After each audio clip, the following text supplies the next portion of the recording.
తెలంగాణ రాష్ట్ర ముఖ్యమంత్రిగా రేవంత్ రెడ్డి గారు బాధ్యతలు తీసుకున్న తర్వాత కొడంగల్ ప్రజలకు సంతోషం అంతా ఇంత కాదు. ఈసారి ఎలాగైనా రేవంత్ రెడ్డిని గెలిపించుకోవాలి, ఆయనే ముఖ్యమంత్రి అవుతాడనే నమ్మకంతో కొడంగల్లో ప్రజలంతా కలిసి రేవంత్ రెడ్డిని గెలిపించుకోవడం జరిగింది. అయితే కాంగ్రెస్ పార్టీ గురించి ప్రతి ఒక్కరికే తెలిసిందే.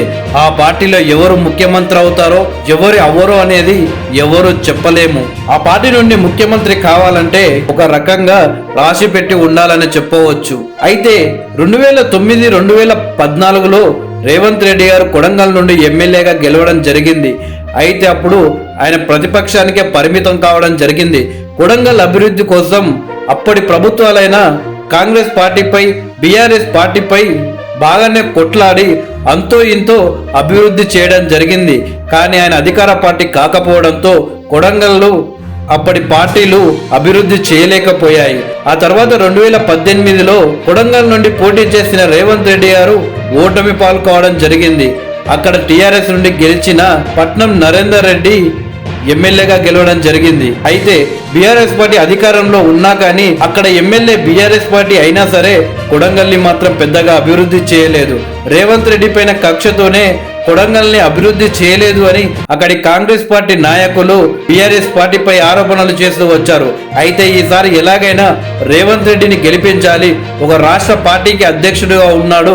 ఒకవేళ కాంగ్రెస్ పార్టీ అధికారంలోకి వస్తే రేవంత్ రెడ్డి సీఎం అయ్యే అవకాశాలు ఎక్కువగా ఉన్నాయనే నమ్మకంతో కొడంగల్లో ప్రజలంతా కలిసి రేవంత్ రెడ్డిని గెలిపించడం జరిగింది. అలా నమ్మకం నెరవేరింది, అలా కోరిక నెరవేరింది. కొడంగల్లో గెలిచిన రేవంత్ రెడ్డి గారే తెలంగాణ రాష్ట్రానికి ముఖ్యమంత్రిగా బాధ్యతలు తీసుకున్నారు. అయితే ఇప్పుడు కొడంగల్లో అభివృద్ధి జరగబోతుంది.